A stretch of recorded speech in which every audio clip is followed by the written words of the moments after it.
श्री स्वामी समर्थ मित्रांनो, चालताना या वस्तू चुकूनही ओलांडू नका, नाहीतर आपल्याला दोष लागतात. घरी आलेल्या या व्यक्तींचा तुमच्या घरी कधीही अपमान करू नका, नाहीतर घराची प्रगती होत नाही. त्यामुळे या गोष्टींची नक्कीच काळजी घ्या. तसेच नमस्कार करताना असाच करा, आयुष्याचं सोनं होईल. त्या व्यक्तींची सकारात्मक ऊर्जा आपल्याला मिळेल. म्हणून नमस्कार करताना मनापासून नतमस्तक होऊन नमस्कार करा. कारण मोठ्या व्यक्तींची दोन्ही पायांच्या अंगठ्यात विशेष शक्तीचा संचार असतो. अंगठ्यात विद्युत संप्रेषणीय शक्ती असते. याच कारणामुळे मोठ्यांच्या पायात पडल्याने ती शक्ती आपल्याला मिळते आणि प्रगती होते.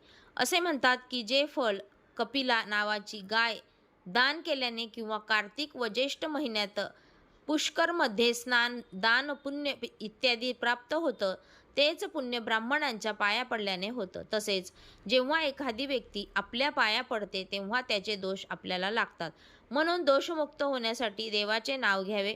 देवाचे नाव घेतल्याने दोघांनाही सकारात्मक परिणाम मिळतात आणि पुण्यामध्ये वाढ होते. चालताना कोणत्या गोष्टी ओलांडून आहेत याबद्दल आपण जाणून घेणार आहोत. तत्पूर्वी तुम्ही चॅनलवर नवीन असाल तर चॅनलला सबस्क्राईब करा आणि व्हिडिओला एक लाईक करा. कमेंट बॉक्समध्ये श्री स्वामी समर्थ लिहा. कुरुक्षेत्रमध्ये महाभारताचे युद्ध सुरू होते. दररोज कौरव सेनेचे मोठमोठे योद्धा मारले जात होते. कौरव सेनेला अत्यंत दुःख होत होते. त्यांच्या सैन्यांची संख्या हळूहळू कमी होत चालली होती. एक एक दिवस चिंतेचा उगवत होता. काय करावे काय सुचत नव्हते. अर्जुन, युधिष्ठ यासारख्या वीर योद्ध्यांचे कोणाचेच काही चालत नव्हते आणि भीम तर महाशक्तिशाली एकदाच कितीतरी सैनिकांना परास्त करत होता. पितामह भीष्मासारखे ज्येष्ठ योद्धा कौरवांच्या बाजूने असून देखील त्यांच्या सेनेचे सतत हानी होत होती. त्यामुळे दुर्योधन अगदी रागाने पेटून उठला होता. एक दिवस दुर्योधन वैतागून पितामहांवर व्यंग करतो. त्यामुळे व्यथित होऊन भीष्म पितामह घोषणा करतात की मी उद्या सर्व पांडवांचा वध करेन. त्यांच्या घोषणेची बातमी पांडवांच्या शिबिरात पोहोचताच पांडवांची अस्वस्थता वाढली. कारण भीष्मांच्या क्षमतेबाबत सर्वांनाच कल्पना होती. तेवढ्यात श्रीकृष्ण शिबिरात दाखल झाले. पांडवांची अस्वस्थता त्यांच्या लक्षात येताच ते द्रौपदीला म्हणाले, माझ्यासोबत चल. द्रौपदीला सोबत घेऊन श्रीकृष्ण पितामहांच्या कक्षात पोहोचले. ती वेळ रात्रीची होती. स्वतः बाहेर उभे राहून ते द्रौपदीला म्हणाले की आज जाऊन पितामहांना प्रणाम कर. सांगितल्याप्रमाणे द्रौपदीने आत जाऊन पितामहांना प्रणाम केला. प्रणाम करताच अखंड सौभाग्यवती भव असा आशीर्वाद त्यांनी दिला. त्यानंतर त्यांनी द्रौपदीला विचारले की वत्स्य, एवढ्या रात्री तू एकटी कशी काय आलीयस? तेव्हा माझे बंधू श्रीकृष्णासोबत मी इथे आले आहे आणि ते बाहेर थांबले आहेत असे द्रौपदीने सांगताच श्रीकृष्णाला भेटायला पितामह बाहेर आले आणि त्या दोघांनी एकमेकांना प्रणाम केला. भीष्म पितामह म्हणाले, माझ्या एका वचनाला दुसऱ्या वचनाने मात देण्याचे काम फक्त श्रीकृष्णच करू शकतात.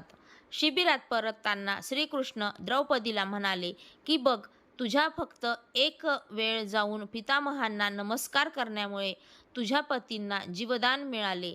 हे तुझ्या लक्षात आले का? जर तू दररोज नित्यनेमाने पितामह भीष्म, धृतराष्ट्र, द्रोणाचार्य या मान्यवरांना नमस्कार केला असतास आणि दुर्योधन, दुःशासन यांच्या पत्नी जर नित्यनेमाने ज्येष्ठ बंधू पांडवांना नमस्कार केला असता तर ही युद्धाची वेळ कधीच आली नसती. अशी असते नमस्कार आणि आशीर्वादाची शक्ती. तात्पर्य, वर्तमान काळात आपल्या घरी ज्या समस्या आहेत त्यांचे मूळ कारण हेच आहे की कळत न कळत आपल्या हातून वडीलधाऱ्या मंडळींची उपेक्षा केली जाते. जर प्रत्येक घरात वडीलधाऱ्या मंडळींना दररोज नमस्कार करून त्यांचा आशीर्वाद घेण्याचे संस्कार असतील तर असेच घर स्वर्ग बनून शकते. मोठ्यांचा आशीर्वाद हे एक असेच कवच आहे की ज्याला कुठेही शास्त्र भेद शकत नाही. कारण नमस्कार प्रेम आहे, नमस्कारात विनय आहे, नमस्कारात अनुशासन आहे, नमस्कार आदर शिकवतो, नमस्कारामुळे मनात सुविचार येतात, नमस्कारामुळे क्रोध नष्ट होतो, नमस्कारामुळे अहंकार नष्ट होतो, नमस्कारात शीतलता आहे, नमस्कार आपली संस्कृती आहे, ज्या संस्कृतीचे आपण जतन केले पाहिजे. वैज्ञानिक कारण पाया पडल्यामुळे आपल्या शरीरातील सर्व जोड ताणले जातात, त्यामुळे ताण दूर होण्यास मदत होतो. हे एका प्रकारचा व्यायाम आहे. खाली वाकून पाया पडल्याने डोक्यातील रक्तप्रवाह वाढतो, जो डोळ्यांसाठी चांगला असतो. तसेच खाली वाकल्याने आपला अहंकार कमी होतो. वडीलधाऱ्या मंडळींबद्दल समर्पणाची भावना निर्माण होते. कोणाच्या पाया पडू नये. 1. पूजा करणाऱ्या व्यक्तीचा पाया पडू नये. एखादी व्यक्ती पूजा करत असेल तर त्या व्यक्तीच्या पायांना स्पर्श करू नये, अन्यथा पूजेचे अडथळा निर्माण होऊ शकतो. त्याचबरोबर मंदिरातही कोणाच्या पाया पडणे योग्य मानले जात नाही, कारण मंदिर हे देवाचे स्थान आहे आणि तेथे पाया पडल्यास मंदिराचे पावित्र्य भंग होते. कारण मंदिरात देवापेक्षा श्रेष्ठ कोणच नसते. म्हणून मंदिरात कधीही कोणाच्या पाया पडू नये. पुजारी व्यक्तींचा पाया पडू नये. 2. कुमारी मुलींना कधीच पाया पडायला लावू नये. हिंदू धर्मात मुलींना देवीचे रूप मानले जाते. कुमारी मुलगी हे देवीचे रूप मानले जाते, त्यामुळे त्यांच्याकडून पाया पडून घेऊ नये असे शास्त्र सांगते. कुमारी मुलींनी पायांना स्पर्श केल्याने माणूस पापाचा भागीदार बनू शकतो. हिंदू मान्यतेनुसार मामा आणि मामीने त्यांच्या भाचा किंवा भाचीला त्यांच्या पायांना स्पर्श करून देऊ नये. भाचीला काशी स्वरूपात मानलं जातं. 3. स्मशानभूमीतून आलेल्या व्यक्तीचा पाया पडू नये. हिंदू धर्मात असे मानले जाते की जर एखादी व्यक्ती स्मशानभूमीवरून परत येत असेल तर त्या व्यक्तीच्या पायाला हात लावू नये. मग तो आपल्यापेक्षा मोठा असला तरीही असे करणे अशुभ मानले जाते. 4. झोपलेल्या व्यक्तींचा पाया पडू नये. झोपलेल्या व्यक्तींच्या पायांनाही स्पर्श करू नये, कारण झोपलेली व्यक्ती ही मृत दिसते आणि आपण मृत व्यक्तींचा पाया पडतो. 5. शत्रूला कधीच नमस्कार करू नये. आपल्या शत्रूला कधीच नमस्कार करू नये, कारण त्याच्या मनात कायम द्वेष असतो. आपले चांगले होऊ नये अशी भावना त्यांच्यामध्ये असते.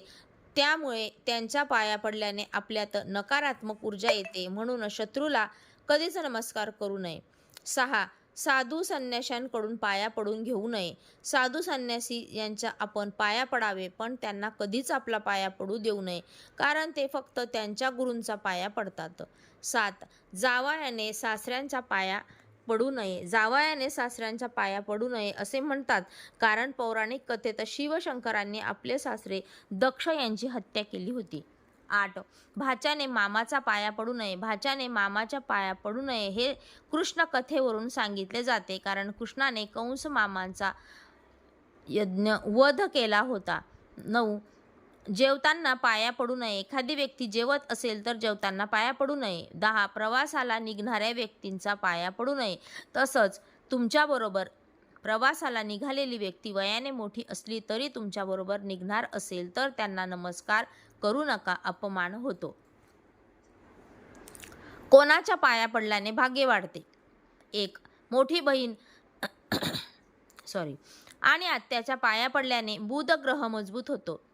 2. वयस्कर माणसाच्या पाया पडल्याने केतू ग्रह मजबूत होतो. 3. वडिलांचा पाया पडल्याने सूर्यग्रह मजबूत होतो. 4. काकी, आई, आजी, मावशी यांचा पाया पडल्याने चंद्रग्रह मजबूत होतो. 5. मोठ्या भाच्याचा पाया पडल्याने मंगळ ग्रह मजबूत होतो. 6. संत गुरु ब्राह्मणांचा पाया पडल्याने गुरु ग्रह मजबूत होतो. 7. वहिनीचा पाया पडल्याने शुक्र ग्रह मजबूत होतो. 8. सासऱ्याच्या लोकांशी चांगले संबंध ठेवले तर आपला राहू ग्रह देखील मजबूत होतो आणि आपल्या कामांमध्ये येणारे अडथळे आपोआप दूर होतात. राहू ग्रह आपल्या कामांमध्ये अडचणी आणत असतो, त्यामुळे राहू ग्रह जर मजबूत झाला तर आपल्या कामांमध्ये येणाऱ्या अडचणी आपोआप दूर होतात.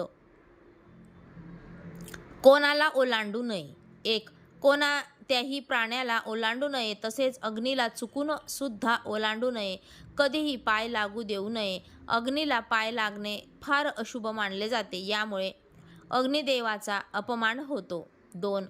ज्या खुट्याला गाय किंवा वासरू बांधलेले असते त्या दोरीला ओलांडू नये. 3. केस, भस्म, गंध, पवित्र वस्तूंना ओलांडू नये. 4. कापलेली नख कधीही ओलांडू नये. 5. कोणत्याही अंड्याचे कवच कधीही ओलांडू नये. अंड्याचे कवच ओलांडले अतिशय अशुभ असते. 6. कोणाच्याही जेवणाचे ताट कधीही ओलांडू नये किंवा ओलांडलेल्या ताटातील जेवण कधीच खाऊ नये. हे जेवण खाल्ल्याने दोष निर्माण होतो. या 4 लोकांचे आपल्या घरी आगमन होणं शुभ असतं. 1. जर तुमची नणंद तुमच्या घरी येत असेल तर तिने 4 दिवस राहून तिचा पाहुणचार करणे अतिशय शुभ मानले असते. नंदेने तुमच्या घरी येणे अतिशय शुभ असते. त्यामुळे तिचा कधीही नंदेचा घरामध्ये अपमान करू नये. 4 दिवस ती राहील तेवढा तिला प्रेमाने वागवावे आणि तिचे शुभ आशीर्वाद घ्यावे. त्यामुळे आपल्या घराचे देखील प्रगती होते असे म्हणून नंदेला कधीही अपमानित करू नये. आपल्या घराला कधीच काही कमी पडत नाही. घर सदैव भरलेले राहते. 2. जावयाने चे पाय तुमच्या घराला लागणे अतिशय शुभ असते. म्हणून जावई तुमच्या घरी येत असेल तर तुमच्या घरासाठी अत्यंत शुभ असते. मात्र जावयाने घर जावई होऊन राहू नये. 3. तुमच्याकडे वारंवार तुमचे भाचे येत असतील तर त्यांचे तुमच्या घरी येणे तुमच्यासाठी खूप शुभ मानले जाते. 4. तुमच्या घरी कोणी संत, महापुरुष, गुरुजी येत असतील तर त्यांची शुभ पावले तुमच्या घराला अत्यंत शुभ असतात.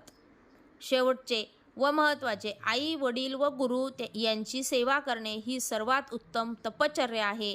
पुंडलिकाच्या या तपश्चर्येमुळे विठोबा त्यांच्यावर प्रसन्न झाला होता.